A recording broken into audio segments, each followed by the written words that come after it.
Hello friends, welcome back to another new video. तो Nagpur university के summer examinations के ऊपर गाइस काफ़ी इंपॉर्टेंट जो आर्टिकल्स है वो आया है और इन आर्टिकल से गाइस हमें काफ़ी इंपॉर्टेंट जो इन्फॉर्मेशन है वो मिल रही है, जिससे हमें ये भी पता चल रहा है कि जब ऑफलाइन एग्जामिनेशन से नागपुर यूनिवर्सिटी ने ऑनलाइन एग्जामिनेशन का अपडेट दिया तो उसके बाद क्या हुआ, किसका प्रेशर आया, जिसकी वजह से जो डिसीजन है वो चेंज करना पड़ा। तो ये सारी इन्फॉर्मेशन हमें इन आर्टिकल्स के थ्रू मिलने वाली है। साथ ही मैं आर्टिकल में क्या लिखा है ये तो मैं आपको बताऊंगा, बट उसके पहले गाइस एक जो छोटा सा कन्फ्यूजन क्रिएट हो रहा है वो मैं आपका दूर कर देता हूँ। तो काफ़ी सारे स्टूडेंट्स ने मुझे पर्सनली डीएम किया और काफ़ी ग्रुप्स में भी शेयर किया जा रहा है, जो कि है ये टाइम टेबल, जिसमें सारी चीज़ें मेंशन है और बोला गया है कि जो एग्ज़ाम है वो ऑफलाइन ही होगी और यहाँ पे डेट्स और टाइम मेंशन किया गया है, बट यहाँ पे कोई भी सिग्नेचर वगैरह नहीं है। साथ ही में नागपुर यूनिवर्सिटी की ऑफिशियल वेबसाइट पे भी अभी तक टाइम टेबल्स का कोई भी जो एक्स्ट्रा सेक्शन है समर 2022 का वो ऐड नहीं हुआ है। तो जब तक यहाँ पे सेक्शन ऐड नहीं होता है और जब तक यहाँ पे ऑफिशियली कोई भी टाइम टेबल रिलीज़ नहीं होता है तब तक मैं आपको यही बोलूँगा कि अगर ऐसे कोई भी टाइम टेबल्स आते हैं तो ऐसे ही समझना कि ये फेक टाइम टेबल्स है। जब भी कोई ऑफिशियल टाइम टेबल आता है मैं आपको टाइम पे ज़रूर बता दूंगा। फिलहाल ऐसे टाइम टेबल्स को आप बिल्कुल भी शेयर मत करिए, इससे आपका जो कन्फ्यूजन है वही बढ़ेगा और कुछ नहीं। तो इस आर्टिकल की हेडलाइन है offline exam decision is by VCs, government not to issue any notification, minister Samant. फिर यहाँ पे लिखा है after being trolled by students on social media for a decision on offline examinations, higher education minister Uday Samant clarified on Thursday that the Maharashtra government has absolutely no role to play in the process. Reiterating that the Nagpur University took the decision of offering online exams in a haste, he said vice chancellors from other universities also blamed the Nagpur University's move, due to which students have been stacking agiations across the state.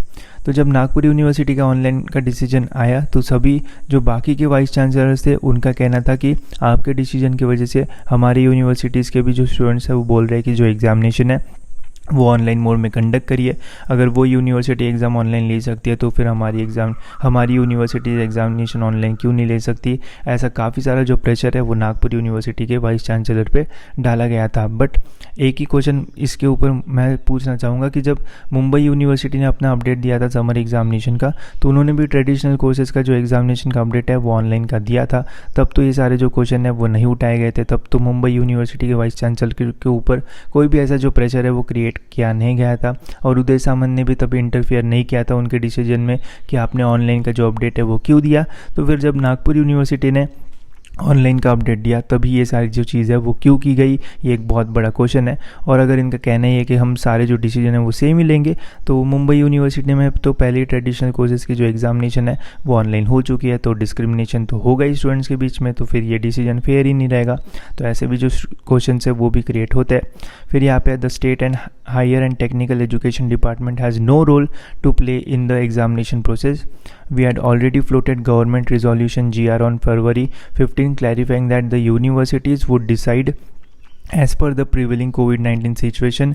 Even Monday's decision on offline exam was taken jointly by all VCs. We only facilitated their meeting. ठीक है, तो इनका यही बोलना है कि जब Monday को मीटिंग हुई थी तो हमने कुछ नहीं बोला, जो भी डिसीजन है वो वाइस चांसलर ने मिल के लिया। ठीक है, तो मैक्सिमम जो वाइस चांसलर्स थे वो ऑफलाइन के फेवर में थे, इसलिए ऑफलाइन का अपडेट आया। बट नागपुर यूनिवर्सिटी के जो वाइस चांसलर है उनका कहना था कि हम ऑनलाइन लेंगे, बट उनके ऊपर काफ़ी प्रेशर था तो फिर उनको भी बाकी वाइस चांसलर के साथ जो डिसीजन है वो लेना पड़ा। ऐसी हमें जो इन्फॉर्मेशन है वो इससे इनडायरेक्टली जो है वो मिल रही है। ठीक है, साथ ही में इसके ऊपर और एक जो आर्टिकल है वो भी आया है जिसका जो हेडलाइन है वो आप देख सकते हो, student vent ire against offline exams issue suicide threats. और इसमें लिखा है aggrieved students across Maharashtra universities and also from other state continue to vent their ire against the state government and vice chancellors for their decision to go with offline examinations, tagging all authorities they have appeal to make exams online only. तो Nagpur university students का तो सीधा सीधा कहना ही है कि अगर आपने ऑनलाइन एग्जामिनेशन का अपडेट दिया है तो जो अपडेट है वो आप चेंज नहीं कर सकते, जो एग्जामिनेशन है वो हमें ऑनलाइन मोड में ही जो है वो चाहिए। There anger is directed more against the Nagpur university administration due to its flip flop attitude. A few praised its stand of offering online exams option to the examines, citing a long list of grievances on offline papers. The student issue all kinds of threats, including committing suicides. They targeted higher education minister Uday Samant and have trolled him heavily for the decision to hold offline exams.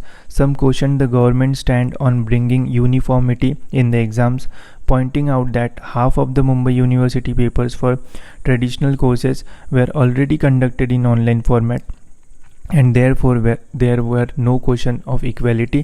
तो equality तो बिल्कुल भी नहीं है कि अगर Mumbai university के कुछ पेपर भी अगर ऑनलाइन होते हैं तो फिर बिल्कुल भी यूनिफॉर्मिटी जो है वो यहाँ पे नहीं रहेगी, क्योंकि अगर कुछ यूनिवर्सिटी के ऑनलाइन पेपर ख़त्म हो जाते हैं वो स्टूडेंट्स तो अभी मतलब CET एग्जामिनेशन के लिए अपना जो प्रिपरेशन है वो कर रहे होंगे, और बाकी के स्टूडेंट्स अभी भी कन्फ्यूजन में कि ऑनलाइन होगी ऑफलाइन होगी, और जून तक जो एग्जामिनेशन हुआ है वो जाएगी, और तब तक तो CET एग्जामिनेशन जो प्रिपेयर वगैरह कर रहे होंगे बेचारे स्टूडेंट्स, उनके पास टाइम भी बचा नहीं रहेगा, और जो फर्दर स्टडीज़ के लिए जा रहे होगे उनको रिजल्ट अगर जल्दी नहीं लगेगा तो उनको भी काफ़ी सारे जो प्रॉब्लम्स है वो फेस करना पड़ेगा। तो अगर इक्वालिटी चाहिए तो फिर जैसे मुंबई के कुछ पेपर्स ऑनलाइन हुए तो फिर हमारे भी कुछ पेपर्स होना चाहिए, या फिर पूरे पेपर्स होना चाहिए।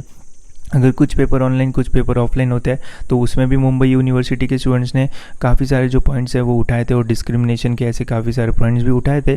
तो मुंबई यूनिवर्सिटी का भी जो डिसीजन है वो भी नहीं सही था, क्योंकि उनका ऑनलाइन ऑफलाइन ऐसा दोनों था, ट्रेडिशनल ऑनलाइन और प्रोफेशनल ऑफलाइन। ऐसा क्यों, प्रोफेशनल ने ऐसी क्या गलती की, तब भी ये क्वेश्चन उठे थे, बट तब इसके ऊपर ज़्यादा जो इंपॉर्टेंस है वो दिया गया नहीं था और निगलेक्ट कर दिया था। बट जैसे ही नागपुर यूनिवर्सिटी ने अपडेट दिया काफ़ी प्रेशर बनाया गया और डिसीजन जो है उनको चेंज करवाने लगा है, जो कि अभी हमें देखने को मिल रहा है। फिर यहाँ पे लिखा है many from final year have requested the ministers to at least allow their batch to have online papers, as they had to apply for the postgraduate and other courses and may miss the entrance test due to results delay. They said many of them hailing from poor backgrounds and already started the jobs and now they have to leave it midway for appearing in the exams. They also expressed possibilities that their overall score would be reduced due to the offline test. Students from Nagpur University requested the government to allow them online exams as announced by its last week. और जब RTI ने update दिया था तो उन्होंने blended mode का दिया था ऑनलाइन ऑफलाइन का, जिन्हें ऑफलाइन देना है वो ऑफलाइन भी दे सकते थे। तो अगर कोई चाहता है ऑफलाइन देने के लिए वो दे सकता है, ऑनलाइन जिन्हें चाहता है वो ऑनलाइन भी दे सकता है। तो ब्लेंडेड मोड का डिसीजन था। We already in a depression and the university decision have added to our woes when chief minister of adjoining states like Chhattisgarh can order online exams due to COVID-19 pandemic, why can't our government do it, they asked. तो ये भी काफ़ी valid point है कि अगर छत्तीसगढ़ के जो CM है वो अगर ऑनलाइन दे सकते हैं एग्ज़ाम तो महाराष्ट्र में क्यों नहीं। फिर यहाँ पे ये भी लिखा है they have appeal to the chancellor BS Koshyari, CM Uddhav Thackeray, union education minister Dharmendra Pradhan and others to help them out. तो जहाँ तक हो सकता है वहाँ तक जो स्टूडेंट्स है वो अपनी हेल्प मांग रहे हैं और चाह रहे कि जो एग्जामिनेशन है वो ऑनलाइन मोड में ही कंडक्ट की जाए। Nagpur university to take offline exam decision in 2 to 3 days। तो नागपुर यूनिवर्सिटी का हमें डिसीजन 2 या 3 दिन में हमें जो है वो देखने को मिल सकता है। NU may take the decision on holding offline examination in the next couple of days, according to its officials. Officials from NU exam section told TOI that they had received the copy of minutes of Vice Chancellor's joint meeting on Monday and it would be placed before the BOE members. The BOE members needs to revoke its earlier decision of offering online option to the examines during summer exams. It will then have to pass the resolution as per the decision on conducting offline exams made in the VC's meeting and also as per the letter by the State and Higher Technical Education Department. तो बहुत ही जल्दी इसके ऊपर जो update है वो आने वाला है, 2-3 दिन में इसके ऊपर ऑफिशियल जो अपडेट है वो RTI के साइड से भी जो है वो आ जाएगा। ऐसे हमें जो अपडेट्स है वो देखने को मिल सकता है। साथ ही में अभी जो प्रोटेस्ट वगैरह वो भी होंगे, इसकी भी इन्फॉर्मेशन यहाँ पे दी हुई है। NEC out to tag demos today. NEC or the Youth Wing Congress Party will staging protest in front of NU's new administrative premises under its Youth Wing President Kunal Raut on Friday at 1 PM. Friday means आज मतलब Nagpur university में और एक जो protest है वो होने वाला है। जैसे ही मुझे कुछ अपडेट मिलता है मैं आपको ज़रूर से जो है अपडेट दे दूंगा। साथ ही में 2-3 दिन में बोला है कि अपडेट आएगा, तो जैसे ही कोई ऑफिशियल अपडेट आता है तो इसका भी जो मैं अपडेट है वो मैं आपको दे दूंगा। और आप देख सकते हो कि कैसी सारी जो चीज़ है वो हुई। जब RTI का अपडेट आया तो प्रेशर बनाया गया और फिर डिसीजन को चेंज करवाने बोला गया, बट जब मुंबई का अपडेट आया था तब ऐसी सारी कोई भी जो चीज़ है वो नहीं हुई थी। ठीक है, तो देखते हैं कि इसकी क्या अपडेट आता है। जैसे ही कोई अपडेट आता है मैं आपको ज़रूर से बता दूंगा। साथ ही में इन सभी आर्टिकल्स की जो लिंक है वो आपको डिस्क्रिप्शन में मिल जाएगी, आप जाके डिटेल में ये आर्टिकल जो है वो पढ़ सकते हो। तो इस वीडियो में इतना ही। होप्स आपको ये वीडियो इन्फॉर्मेटिव लगा होगा और ऐसी वीडियोस के लिए इस चैनल को सब्सक्राइब करके बेल आइकन ज़रूर से दबा देना, ताकि जब भी मैं वीडियो डालूँ तो आपको नोटिफिकेशंस के थ्रू सारे जो अपडेट्स है वो टाइम पे मिलते रहे।